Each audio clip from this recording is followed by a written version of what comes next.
होगा नहीं, ऑलरेडी भरा हुआ मिलेगा। केंद्र कोड भी ऑलरेडी भरा हुआ मिलेगा। अनुक्रमांक भी मेरे पास ऑलरेडी आप लोगों का शो करेगा। इसके बाद विषय कोड नाम ये भी शो करेगा। प्रश्न पत्र संख्या ये भी शो करेगा। मतलब सब कुछ ये लिखा हुआ रहेगा, इसमें आपको कुछ भरने की जरूरत नहीं है। और रहेगी बात यहाँ पे फोटो, क्या आपकी फोटो लगी रहेगी? बिल्कुल आपकी फोटो लगी रहेगी। ठीक है, यहाँ पे फोटो आपकी लगी रहेगी मेरे प्यारे बच्चों, कोई दिक्कत नहीं होना चाहिए। तो फिर अब क्या करना पड़ेगा? आपको भरना पड़ेगा मार्क सीरीज। क्या भरना पड़ेगा? Mark series. अब बच्चे कहेंगे मार्क सीरीज क्या होता है? तो मेरे प्यारे बच्चों, आपको पेपर मिलेगा, जो मान लीजिए हिंदी का ये पेपर है, ये कोड आप देख रहे हो 801 डीबी, आपका कोड अलग होगा। जब जाओगे आप एग्जाम में कल, तो जो कोड आपको रहेगा वही कोड आपको भरना है। तो जो ये 801 नहीं, जो ये डीबी होता है, ये जो कोष्टक के अंदर रहेगा, उसी को मार्क सीरीज बोलते हैं। जैसे डी अब बी, तो डी पहला अक्षर हो गया, बी आपका दूसरा अक्षर हो गया, इसी को मार्क सीरीज बोलते हैं। देखिए, तब पहला अक्षर में, तो पहला अक्षर में हम क्या भरेंगे? डी भरेंगे, तो यहाँ पे डी लिख देंगे। दूसरा अक्षर बी था, तो हम यहाँ पे क्या भर देंगे? बी भर देंगे। सिर्फ भरना ही नहीं है, रंगना भी है। जैसे डी है, तो डी को आप ढूंढोगे, डी कहाँ है इसमें, तो डी आपको मिल गया, यहाँ पे डी मिल गया, तो आप डी को यहाँ पे क्या कर दोगे मेरे प्यारे बच्चों? इसको रंग दोगे। ब्लैक पेन से नहीं, ब्लू पेन से भी रंग सकते हो, कोई दिक्कत नहीं है। ब्लैक ब्लू दोनों पेन का यूज कर सकते हो। बी है, तो बी को आपने ढूंढा, बी यहाँ पे, बी को फिर आप इस तरह क्या कर दोगे? अच्छे से कलर कर दोगे। ये वाला आप लोगों को स्टेप समझ में आ गया? इतना चीज, कोई दिक्कत यहां तक नहीं होना चाहिए। यहां तक के बाद फिर आप नीचे पढ़ोगे।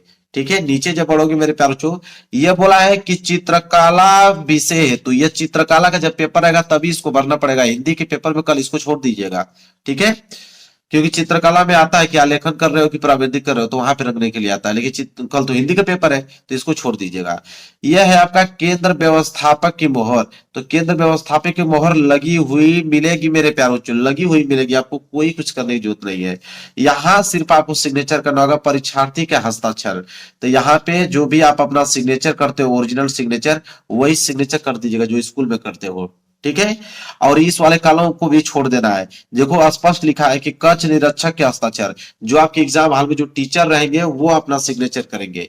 ठीक है, इसके बाद नीचे आइए। जब नीचे आओगे मेरे प्यार बच्चों, तो नीचे में आपका क्या होता है कि ये सारी चीजें नीचे में भी ये सब कुछ आपका भरा हुआ मिलेगा एकदम पूरा।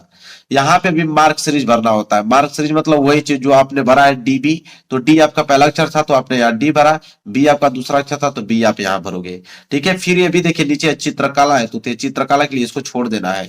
यहाँ पे भी केंद्र व्यवस्थापक की मोहर लगी हुई मिलेगी मेरे प्यार बच्चों। आपको सिर्फ यहाँ पे सिग्नेचर करना होगा, अपना सिग्नेचर यहाँ पे कर लीजिएगा। और ये जो है कक्ष निरीक्षक के सिग्नेचर होंगे, इसको छोड़ दीजिएगा। ठीक है, अब देखिए कैसे करना है। यहाँ तक सारा चीजें आप लोगों को हो गया मेरे प्यार बच्चों। अब क्वेश्चंस कैसे करना है उसको देखिए। तो मेरे एक पेपर लिया है, देखिए ये पेपर है, और इस पेपर में सबसे पहले ऑब्जेक्टिव क्वेश्चन आएगा। ऑब्जेक्टिव क्वेश्चन देख लीजिए। जैसे यह है कि चिंतामणि के रचयिता है, तो चिंतामणि के रचयिता तो आचार्य रामचंद्र शुक्ल है, तो पहले का सी सही हो गया। तो पहले का सी सही हो गया, तो आप पहले का सी को रंगोगे। ठीक है, रंगना कैसे, पहले वो चीज सीखे। देखिए, रंगना आपको पूरा का पूरा इस तरह बॉक्स में है, रंगना पूरा का पूरा बॉक्स में है। अगर आप चाहते हो कि थोड़ा सा अगर इस तरह रंग दोगे तो नंबर मिल जाएगा, थोड़ा सा रंग दोगे तो नंबर आपको नहीं मिलेगा। ठीक है, या तो आप मतलब इसके कॉर्नर पे रंग देते हो, बीच में छोड़ देते हो, तब भी नंबर आप लोगों को नहीं मिलेगा। या तो आप कुछ बच्चे क्या करते हैं कि सही का चिन्ह लगा देते हैं कि 13वें का सी सही है, तभी भी नंबर आपको नहीं मिलेगा मेरे प्यार बच्चों। ठीक है, या इस तरह आप गलत कर दोगे इस तरह, तभी नंबर नहीं मिलेगा। आपको नंबर तभी मिलेगा जब भी इस तरह आप एकदम पूरा स्पष्ट रंगोगे तब। ठीक है, तो ऐसी गलती नहीं करना है, जो भी ऑप्शन सही इसको ऐसे रंगना है। ठीक है, तो पहले का आपने सी रंगा, फिर नीचे भी भरना होता है। देखिए ये नीचे, तो ये देखिए ये आपका पहले का सी है, तो यहाँ पे पहले का सी आपको लिखना पड़ेगा, वहां पे रंगना पड़ेगा, यहाँ पे लिखना पड़ेगा।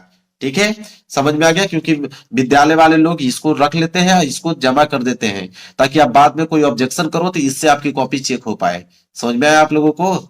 चलिए इसी प्रकार, चलिए दूसरा क्वेश्चन एक एग्जांपल और ले लेता हूं, तब समझ में आएगा अच्छी तरीके से आप लोगों को। देखिए, यह है आपका पंच परमेश्वर कहानी के लेखक है, तो पंच परमेश्वर कहानी के लेखक तो प्रेमचंद्र जी है। तो दूसरे का बी सही है, तो आप क्या करोगे कि दूसरे का बी है, तो दूसरे का बी को अच्छे तरीके से एकदम पूरा का पूरा रंगोगे, इस तरह जिस तरह मैं रंग रहा हूं। ठीक है, तो दूसरे का बी आपने रंग दिया, और यहाँ पे दूसरे का बी है, तो दूसरे का बी आप इस तरह करोगे। इस तरह आप लोगों को करना है मेरे प्यारे बच्चों।